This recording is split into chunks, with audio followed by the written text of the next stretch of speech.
Gente, olha, eu quero conversar sobre esse assunto com a Meire Camille. A Meire Camille, ela é psicóloga, teóloga, palestrante, já é conhecida de todos nós aqui, ó. Um grande palestrante, psicóloga, mestre em administração de empresa, consultora organizacional, docente MBA. Olha quanta coisa, aquela de gestão de pessoas. Desenvolve palestras motivacionais, treinamento diferenciado. Aliando entre arte mágica, teatro e psicologia. Que beleza, olha que beleza. Meire, que beleza, muito obrigado por estar aqui com a gente.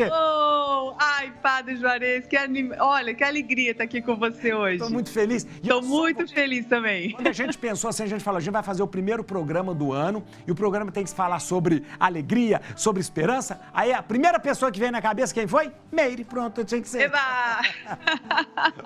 Que alegria, que bom, estou muito feliz. Deixa eu te falar, fala pra gente, Meire. Esse ano que passou foi muito ruim, tem muita coisa triste que a gente lembra, desafios que não conseguimos vencer, coisas que deixaram a gente com muita tristeza no coração, principalmente por causa de toda essa pandemia. Mas a gente está começando um ano novo.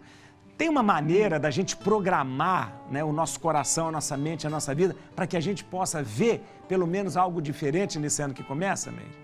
A primeira coisa, Padre, é a gente entender que o sofrimento também nos ensina muito. A gente acha que sofrimento é ruim, mas muitas vezes a gente só aprende através do sofrimento. Então a gente valoriza a vida quando a gente está muito perto da morte. A gente valoriza a saúde quando a gente está diante da doença. Então esses contrapontos, eles fazem parte da nossa vida e se a gente tiver sabedoria, nós vamos conseguir abstrair o ensinamento daquela situação e a gente consegue renovar os nossos votos, entender que existe uma transcendência, a gente precisa aprender a transcender os sofrimentos da vida. A transcendência também é uma virtude, assim como é a coragem, como é a justiça. E o grande ensinamento que a gente teve ano passado, e ainda estamos tendo, é da humildade. Então a gente está falando sobre intolerância e o que aconteceu com a nossa sociedade? Na tentativa de respeitar o outro, a gente começou a dividir e classificar as pessoas. Então, isso aqui é japonês, isso aqui é negro, isso aqui é louro, isso é isso, aquilo, isso aqui é católico, isso aqui é protestante. Nessa tentativa de classificar para poder respeitar, nós exageramos nisso e esquecemos do significado da palavra humildade, que vem de humus, que significa que vem da terra, e nossa essência, apesar da aparência, nós somos nós temos a mesma origem, nós somos partes de Deus, com carinhas diferentes, e nós esquecemos disso.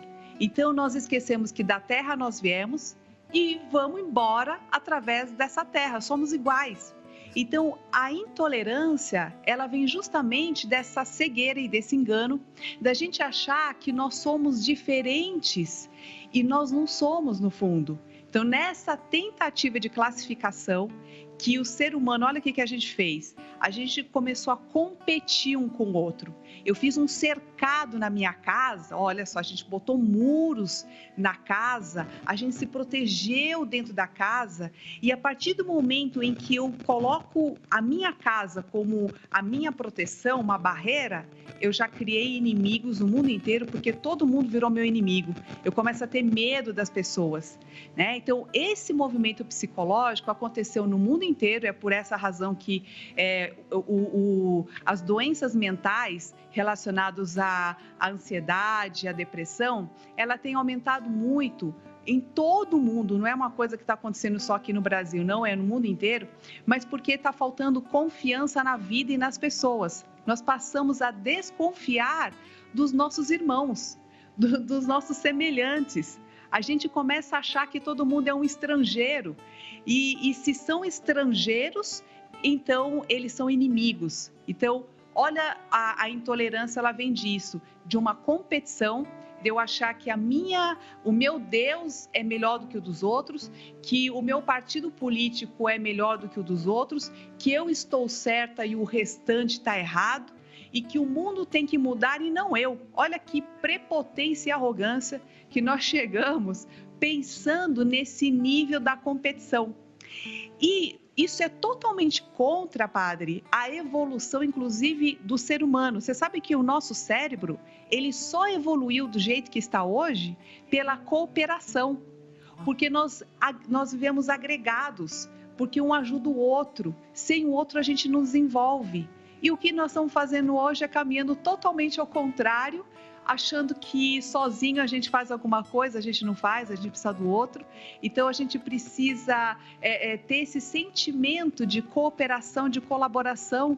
E é esse grande ensinamento que nós estamos tendo hoje, uma oportunidade de sermos mais solidários, mais humanos, mais justos. Ô Meire, você falou, achei interessante esse dado. A gente só conseguiu evoluir, a evolução do ser humano, por causa da cooperação. Ora, a gente chega num momento que, de repente, a gente não está querendo cooperação, porque a gente acha que a gente está numa competição.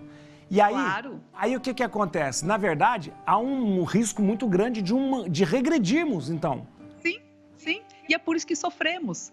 A gente só sofre porque é uma forma da vida nos mostrar que esse é o caminho errado. E aí o problema do sofrimento é que às vezes você pode perpetuar o sofrimento, perpetuando o seu jeito de enxergar a vida e se comportando da mesma maneira. É por isso que às vezes a gente precisa parar na vida, refletir sobre os nossos valores, sobre a nossa conduta e com isso a gente fazer uma mudança.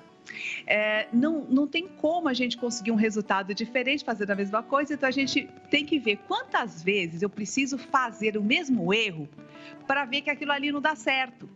Quantas vezes eu preciso sofrer para ver que esse tipo de relacionamento que nós estipulamos para a nossa vida, essa competição louca, em que o tempo todo eu tenho que ser mais bonito que o outro, mais rico que o outro, mais inteligente que o outro.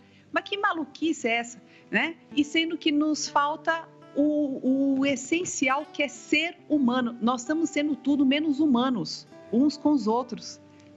E esse movimento da competição, padre, ele traz uma coisa muito maligna, que é contada na história de Caim e Abel. A gente começa a achar, a gente volta a nossa ira contra o nosso irmão.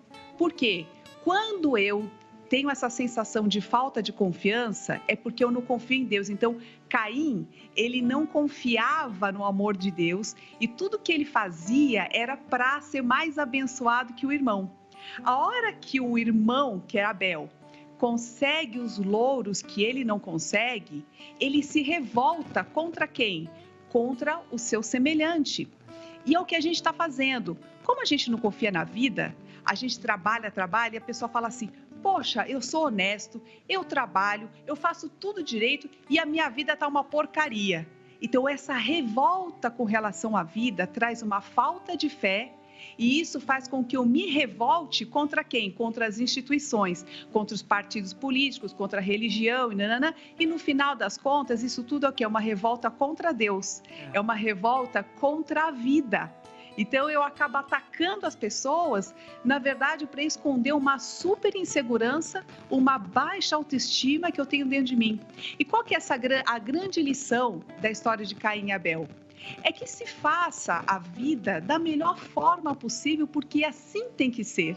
Fazer o seu trabalho, conduzir a sua vida, cuidar dos seus filhos, por amor e não por barganha, não porque você quer um louro, você quer ser melhor do que o seu irmão, porque às vezes o reconhecimento ele não vai vir do jeito que a gente gostaria. Mas, como diz Deus para Caim, faça do seu coração, faça do jeito correto, que assim você não se chateia. Então, essa é a grande lição que a gente está aprendendo hoje. É uma lição de irmandade, de humildade, né? Olha, Meire, você está tocando em assuntos muito interessantes e trazendo feridas da humanidade, né? Quando você É uma ferida da humanidade. Você traz a questão de Abel e Caim, a gente vê que a Bíblia, de uma maneira muito bonita, coloca esta ferida que nós temos e estamos vivendo hoje. Você falou algo muito importante, que é o seguinte: você disse que é um fenômeno que praticamente é mundial, essa coisa da intolerância, da polarização. Eu acho que é interessante, você não usou a palavra polarização, mas está essa coisa, um contra o outro, né?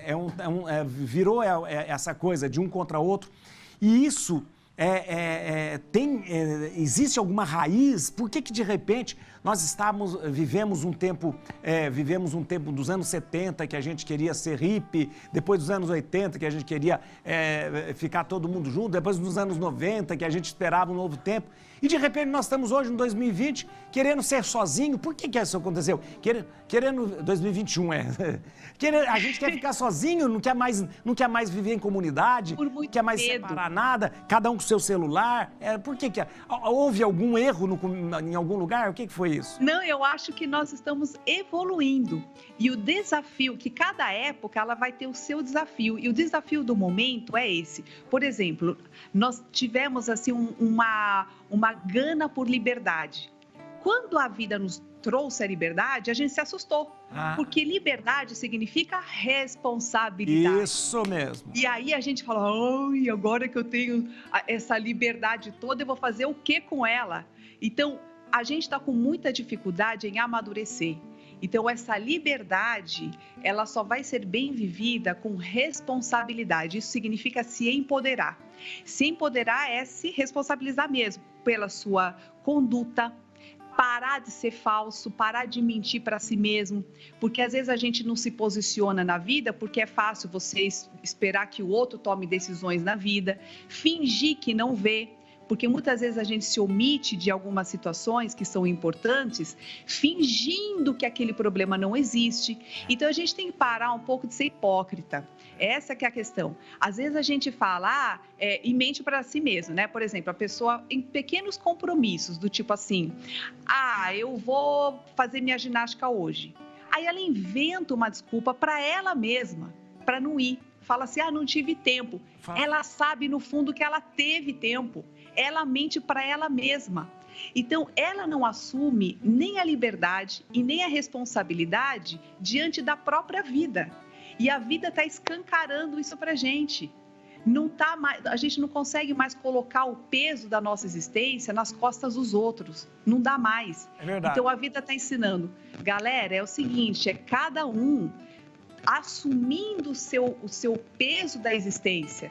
Então, quando a gente fica com tanto medo, como nós estamos ainda, com tanta ansiedade, o que a vida está trazendo para a gente? Como é que você está vivendo a sua vida? Você está com tanto medo de morrer, você está devendo tanto para essa vida a ponto de não poder morrer em paz? Olhar para a tua existência e falar assim, cara, se eu morrer hoje, eu estou bem com a vida porque eu vivi integralmente de forma muito fiel aos meus valores e princípios, a ponto de eu, a qualquer momento que acontecer alguma coisa na minha vida, eu estar satisfeita com a existência que eu tive.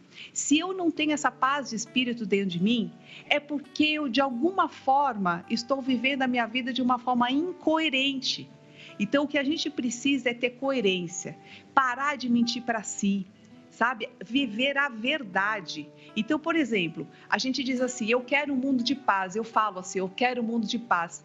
Mas tudo que eu falo é xingando o outro que cruza o meu caminho, é buzinando e sendo intolerante com as pessoas. Quer dizer, o que eu falo e o que eu faço não combinam. Então, essa incoerência corrói o caráter de qualquer ser humano. A gente não tem os alicerces e autoconfiança suficientes, porque eu mesma olho para o espelho e falo que farsa que eu sou. Então, onde a gente vai arrumar autoconfiança e paz de espírito, se dentro de nós somos esse caos? Verdade. Entendeu? Verdade. Então, o grande chamado desse momento e a grande lição é essa. Nós estamos, a vida está escancarando na nossa cara que o jeito e os valores que nós estamos usando para lidar com essa realidade não estão corretos, né? Por Olha, isso eu vou só falar eu só vou falar ali, já volto, porque a conversa tá muito boa, pera aí que a gente tem que conversar mais. Vou falar com a Thaís ali. Aqui, ó, vamos continuar a falar agora aqui. Gente, a Meire, Camilo, tá dando um show aqui, tá louco, olha que beleza. Você podia ficar falando um ano inteiro pra deixar a gente todo mundo animado. Eu adoraria, porque olha, vocês são minha família. Ô Meire, me conta uma coisa aqui, ó. Como que, psicologicamente agora, falando com a profissional psicóloga agora, Sim. Como é que a gente pode entender essas mudanças que tá acontecendo na vida da gente também no mundo? né? Como é que a gente entende tudo isso? Isso, a gente tem que entender como sendo uma oportunidade de desenvolver virtudes. Porque é o seguinte, padre, tudo aquilo que a gente tem dificuldade de lidar é porque a gente não tem habilidade desenvolvida. Sim. Então, por exemplo, se eu não sei mexer no computador, é porque eu preciso desenvolver essa habilidade, percebe? E todo Então, mundo pode desenvolver. Hã? Todo mundo pode desenvolver qualquer habilidade. Claro.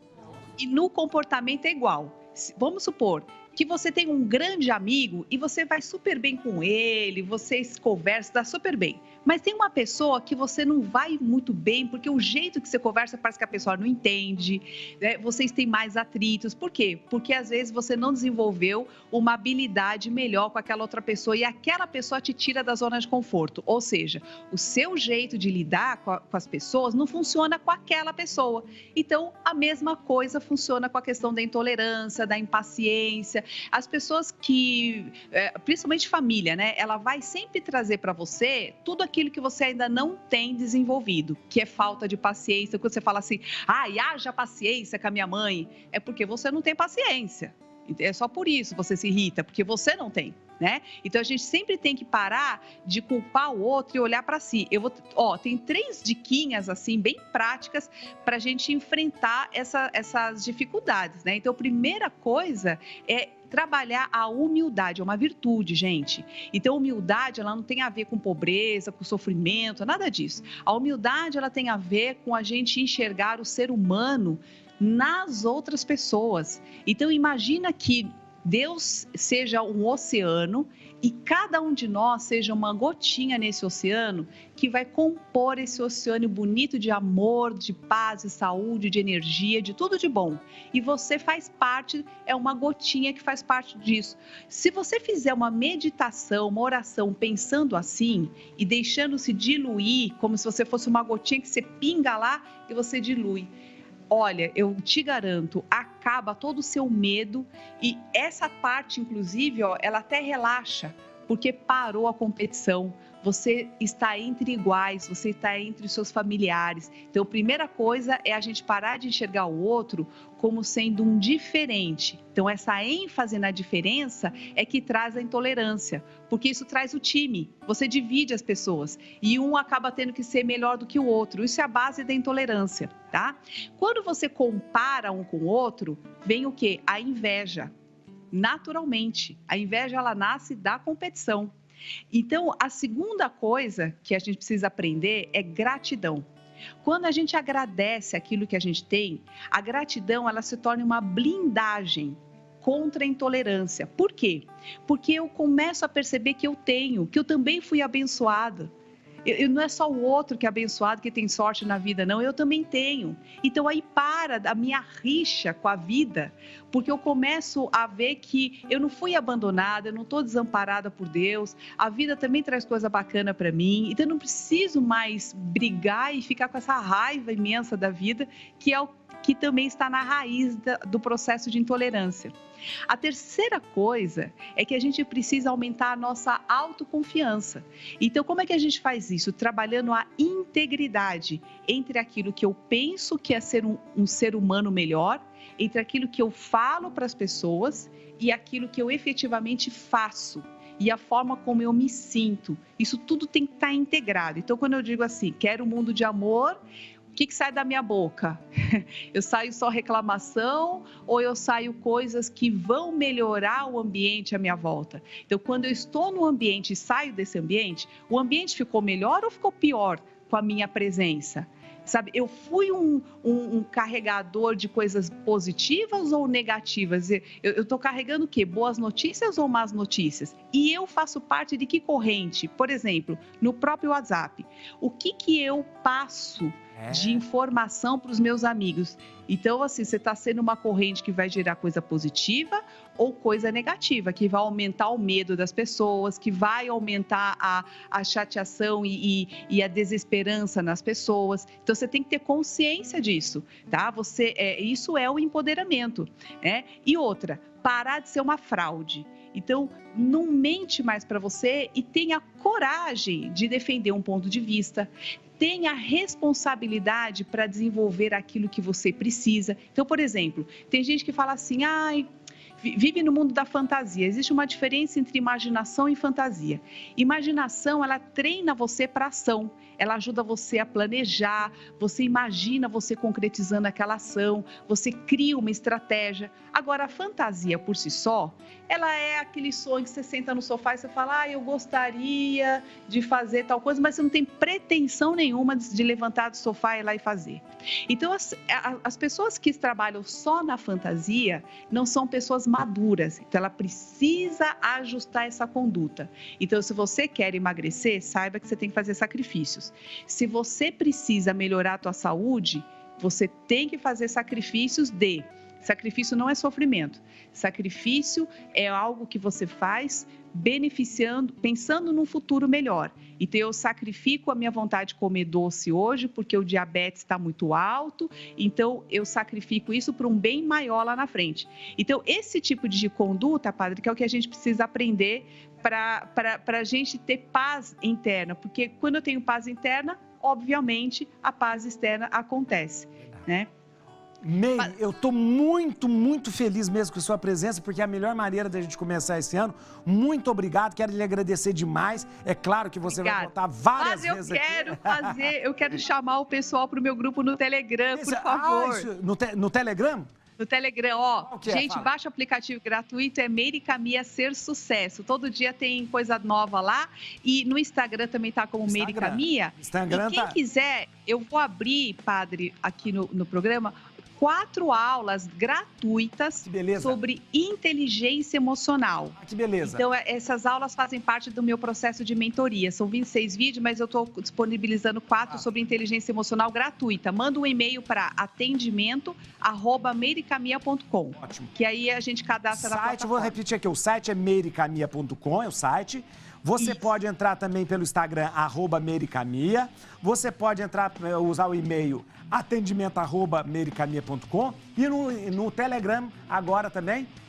Meire Camia Ser Sucesso. Meire Camia Ser Sucesso. Muito obrigado. Obrigado, Meire Camia, com a gente aqui.